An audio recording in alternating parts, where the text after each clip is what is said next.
Brought to you by ITC Sunrise मसाले, स्वाद बिहार का। बहुत बार ऐसा भी होता है कि एक ही ज़मीन को कई लोगों द्वारा बेचने की शिकायतें आती हैं और बहुत सारी ज़मीन से जुड़ी हुई गड़बड़ियों की शिकायतें। मुख्यतः उनको अपने खेत जो हैं उनके गांव में उसकी मेड़ वगैरह को ठीक करने का काम कर लेना है। दूसरा, उनकी ज़मीन से संबंधित जो दस्तावेज उनके पास हैं, जैसे बहुत सारे लोग हैं जिन्होंने खरीद बिक्री के माध्यम से ज़मीन ली है तो उनके पास उसका सेल डीड होगा। कई बार ये शिकायतें आती हैं कि बिक्री हुई है बहुत पहले लेकिन उसका दाखिल खारिज नहीं हुआ है। तो इन सारे दस्तावेजों को अद्यतन करा के अगर आप रख लेंगे तो आपको कोई भी दिक्कत नहीं होगी। सर्वे की प्रक्रिया में आपको पर्याप्त मौका मिलता है अपना पक्ष रखने के लिए, क्योंकि सर्वे की जो पूरी प्रक्रिया है उसमें लगभग 1 साल का समय लगता है। तो उस 1 साल के समय में अगर आपके पास कोई कागज कम है तो आप उसको कर सकते हैं। जैसे मान लीजिए आपके नाम से एक बंटवारा है, आपने म्यूटेशन नहीं करा। बिहार में जमीन सर्वे का काम शुरू हो चुका है। इस वक्त बातचीत करने के लिए हमारे साथ राजस्व विभाग के सचिव जय सिंह जी हैं। हम इनसे बातचीत करेंगे और पूरी जानकारी लेने की कोशिश करेंगे कि आखिर बिहार में जमीन सर्वे का काम कैसे चल रहा है, इसका प्रोसेस क्या है और लोगों को क्या कुछ करना होगा इसके लिए। सर, सबसे पहले तो बिहार तक में आपका स्वागत है। धन्यवाद। सर, बिहार में लैंड सर्वे का काम जो है वो शुरू हो चुका है राजस्व विभाग की तरफ से, और पहले से भी चर्चाएं खूब हुई थी। अब लोगों के मन में कई तरह के सवाल है, जिनके पास लैंड है उनके मन में सवाल है कि आखिर ये लैंड सर्वे कैसे हो रहा है, इसका प्रोसेस क्या है, लोगों को इसके लिए क्या क्या करना है। देखिए, लैंड सर्वे जो हो रहा है उसका मुख्य उद्देश्य है ज़मीन के रिकॉर्ड को अद्यतन करना, और उसमें मुख्यतः 2 तरह के रिकॉर्ड हैं, एक खतियान और दूसरा है नक्शा। तो पिछली बार रिविजनल सर्वे हुआ था बिहार में, जो कि सभी ज़िलों में नहीं हो पाया था, और उससे भी पहले कैडेस्ट्रल सर्वे हुआ था जिसको हुए करीबन 100 से ज़्यादा साल हो गए। और वर्तमान में अभी भी अनेक ऐसे ज़िले हैं जहां कैडेस्ट्रल सर्वे खतियान के आधार पर ही जमाबंदियां और लैंड रिकॉर्ड चल रहे हैं। उसके बीच में बहुत सारे ज़मीनों के लेन देन हुए हैं, ट्रांजैक्शन खरीद बिक्री हुई है। उसकी उसका अपडेशन जो है वो जमाबंदियों में तो होता है लेकिन नक्शे में नहीं हो पाता है। इसलिए वास्तविक रूप से जो प्लॉट हमारा उसके हिसाब से बंट नहीं पाता, अपडेट नहीं हो पाता। इसी के कारण बहुत बार ऐसा भी होता है कि एक ही ज़मीन को कई लोगों द्वारा बेचने की शिकायतें आती हैं और बहुत सारी ज़मीन से जुड़ी हुई गड़बड़ियों की शिकायतें आती हैं। तो बिहार सरकार ने यह तय किया कि एक विशेष सर्वेक्षण का कार्यक्रम किया जाएगा और उसमें पूरे बिहार में ज़मीन के जो दस्तावेज हैं, खतियान और उसका मैप नक्शा, उसको अद्यतन किया जाएगा। तो ये अभियान 2020 में ही शुरू हो गया था और उसमें लिमिटेड एरिया में 20 जिलों के कुल लगभग 5000 गाँव में इसको शुरू किया गया था। तो उसमें से करीब 3000 से ज़्यादा गांव आज के समय में उसका प्रारूप प्रकाशन हो चुका है खतियान का, और उसमें लगभग 900 गांव ऐसे हैं जिनका अंतिम प्रकाशन भी हो चुका है। तो उसी को एक्सपेंड करके सभी जिलों के सभी अंचलों के सभी गाँव में इसको किया जा रहा है। अब इसमें जो आपने कहा कि रैयतों को क्या करना है, तो रैयतों के बारे में हम लोग लगातार विभाग की तरफ से विज्ञापन निकाल करके उनको सूचना दे रहे हैं कि उनके द्वारा क्या कार्रवाई की जानी है। मुख्यतः उनको अपने खेत जो हैं उनके गांव में उसकी मेड़ वगैरह को ठीक करने का काम कर लेना है। दूसरा, उनकी ज़मीन से संबंधित जो दस्तावेज उनके पास हैं, जैसे बहुत सारे लोग हैं जिन्होंने खरीद बिक्री के माध्यम से ज़मीन ली है तो उनके पास उसका सेल डीड होगा। बहुत सारे लोगों को किसी न्यायालय के आदेश से कोई ज़मीन मिली है तो उनके पास कोर्ट ऑर्डर होगा। बहुत लोगों को बंटवारे से ज़मीन मिली है तो उनके पास उनके कागजात होंगे। बहुत सारे लोगों को आपसी परिवार में बंटवारा हुआ है तो पारिवारिक बंटवारे का कागज़ होगा। तो इस तरीके से जो भी दस्तावेज उनके पास हैं, जो भी उनकी अभी जो ज़मीन है उसकी जमाबंदी चल रही है, उसका वो लगान दे रहे हैं तो उसकी रसीद है। बहुत सारे ऐसे ज़मीन से जुड़े हुए दस्तावेज हैं जो उनको इकट्ठा करके रख लेना है, और अगर अपडेट नहीं है तो उसको कोशिश करके अपडेट भी करा लेना है, क्योंकि कई बार ये शिकायतें आती हैं कि बिक्री हुई है बहुत पहले लेकिन उसका दाखिल खारिज नहीं हुआ है। तो इन सारे दस्तावेजों को अद्यतन करा के अगर आप रख लेंगे तो आपको कोई भी दिक्कत नहीं होगी। और दूसरा, इसमें एक रैयतों का जो सबसे पहला काम है स्वघोषणा समर्पित करना।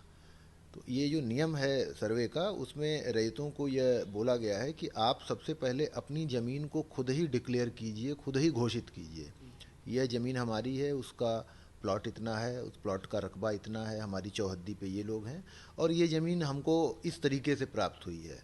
मतलब वंशानुगत है, हमारी खतियानी ज़मीन है, या हमको किसी पारिवारिक बंटवारे से मिली है, किसी कोर्ट ऑर्डर से मिली है, या हमने खरीदी है किसी भी तरीके से, तो इसको अपलोड करना है। तो हम लोगों ने एक जो बड़ी सुविधा दी है कि पूरा जो सर्वे है वो प्रारंभ से अंत तक इसका डिजिटल फॉर्मेट मौजूद है। यानी अगर आप अपनी ज़मीन के दस्तावेज और स्व घोषणा समर्पित करना चाहते हैं तो ये आप विभाग की और निदेशालय की वेबसाइट पर अपलोड कर सकते हैं, आपको कहीं जाने की ज़रूरत नहीं है। इसके अतिरिक्त जो जानकारियां आपको चाहिए कि आपके गांव में कौन अमीन है, कौन कानूनगो है, आपका शिविर कहाँ पे है, ये सारी जानकारियां भी डिजिटल प्लेटफॉर्म पे उपलब्ध हैं। तो आप इन सारी सूचनाओं को ले सकते हैं और इन सूचनाओं के आधार पर आगे की कार्रवाई कर सकते हैं। मेरे मन में एक सवाल है कि जैसे अगर मेरी माँ के नाम पे अगर ज़मीन है, उन्होंने बंटवारे करके वो ज़मीन हमें दे दी, उस ज़मीन का मैंने मोटेशन करा लिया, उसके बाद मुझे क्या क्या करना होगा उसको जैसे आपकी माँ के नाम पे ज़मीन थी, उन्होंने अपने दो लड़कों के बीच में उसको बंटवारा कर दिया और दोनों लड़कों ने अपने नाम से म्यूटेशन करा लिया और आज ज़मीन पे उनका दखल कब्जा है। तो आपको कुछ नहीं करना है, आपके पास जो दाखिल खारिज आपने कराया है उसका कागज़ आपके पास होगा, आप लगान पे कर रहे होंगे उसका रसीद आपके पास होगा, और आपकी माँ ने जो बंटवारा किया है वो भी आपके पास होगा। तो ये तीनों कागजात पर्याप्त है, काफी है ये। अच्छा, कुछ ऐसी जमीनें भी होती हैं कि वो हमारे पूर्वज की जमीन है, उनका बंटवारा नहीं हुआ है, लेकिन हमारे जो दादा हैं या पिता हैं वो इस दुनिया में नहीं रहे, उन जमीनों का बंटवारा नहीं हुआ है या म्यूटेशन नहीं हुआ है, उन लोगों को क्या करना होगा?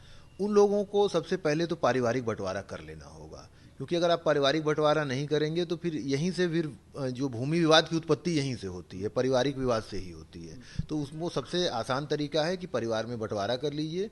वो बंटवारा कोई ज़रूरी नहीं है कि रजिस्टर्ड हो, सभी हिस्सेदार अगर उसमें सहमत हैं और एक कागज़ पे बंटवारा किया है, सभी ने हस्ताक्षर कर दिया है, उसमें दो गवाह के भी हस्ताक्षर करा लिए हैं, इतना पर्याप्त है।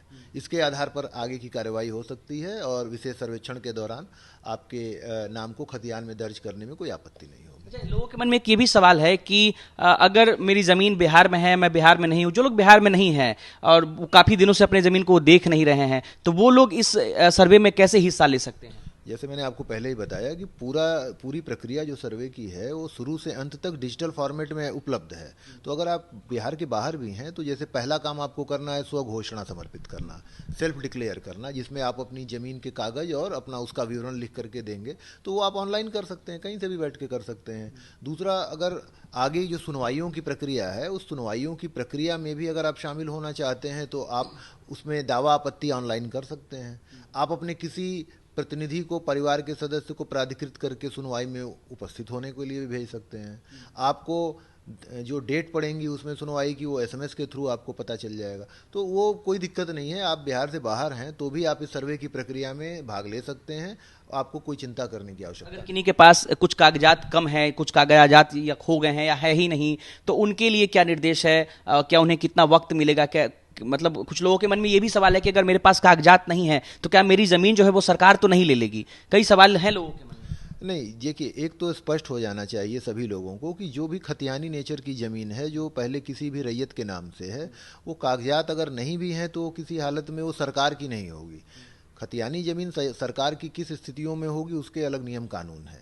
सर्वे की प्रक्रिया में आपको पर्याप्त मौका मिलता है अपना पक्ष रखने के लिए, क्योंकि सर्वे की जो पूरी प्रक्रिया है उसमें लगभग 1 साल का समय लगता है।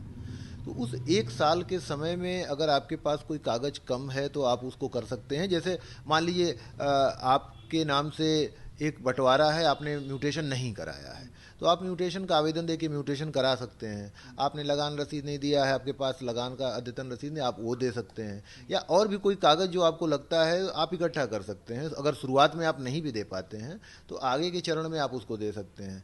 अगर आपके पास कागज़ नहीं भी है और आप बियॉन्ड डाउट ये सिद्ध कर देते हैं कि नहीं, इस ज़मीन पे हम ही 50 साल से चले आ रहे हैं, कहीं कोई विवाद नहीं है, किसी ने कोई ऑब्जेक्शन नहीं किया, तो उस तरीके का भी दावा हम लोग मान सकते हैं। हाँ, उस तरीके का दावी मान सकते हैं। बस आपको यह विश्वास दिलाना होगा कि नहीं, ये ज़मीन आपकी है। ऐसा बहुत सारा बिहार में है कि बहुत सारे लोग जो, जैसे नॉर्थ बिहार के बहुत सारे एरियाज़ हैं जहाँ की बाढ़ वगैरह आती रहती है, बहुत सारे लोगों के दस्तावेज गायब हो गए हैं बाढ़ में, या बहुत सारी नेचुरल कैलेमिटीज़ होती हैं जिसमें कि दस्तावेज नहीं रहते हैं।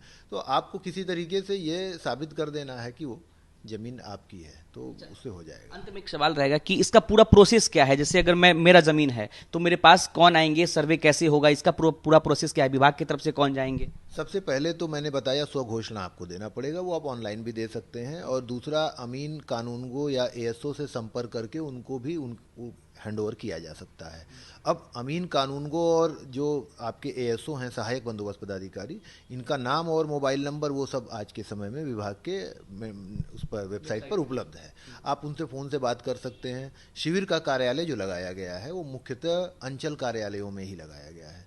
अंचल कार्यालय के अंदर जो आधुनिक अभिलेख भवन है, अभिलेखागार भवन है, वहाँ पर सर्वे के कार्यालय लगाए गए हैं और उसके अतिरिक्त कई ऐसी भी जगह हैं जहाँ पंचायत सरकार भवनों में भी ये कार्यालय चल रहे हैं, तो वहाँ जा कर के भी आप दे सकते हैं। लेकिन मैं तो अपील करूँगा सभी लोगों से कि अधिक से अधिक ऑनलाइन दें, ताकि आपको कोई किसी समस्या का सामना न करना पड़े और उसका रिकॉर्ड भी ज़्यादा अच्छे तरीके से मेंटेन रहता है। एक बार जब आप स्वघोषणा समर्पित कर देते हैं तो उसके बाद फिर अमीन और कानूनगो ये गांव-गांव घूमते हैं, लोगों से संपर्क करके उनके जो फील्ड है, जो आपने दावा किया है और जो नक्शा एरियल सर्वे के दौरान प्राप्त हुआ है, उनका मिलान करते हैं।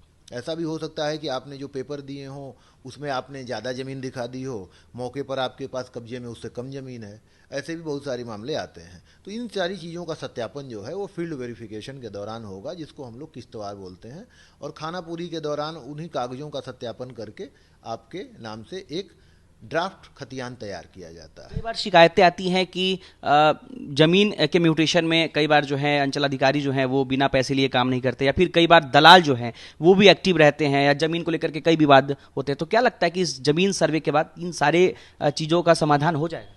निश्चित रूप से अधिकांश चीज़ों का समाधान हो जाएगा, बस उसमें सहयोग की आवश्यकता होगी कि सभी लोग इसमें सहयोग करें और अपनी अपनी ज़मीनों के दस्तावेज वगैरह अद्यतन करा लें।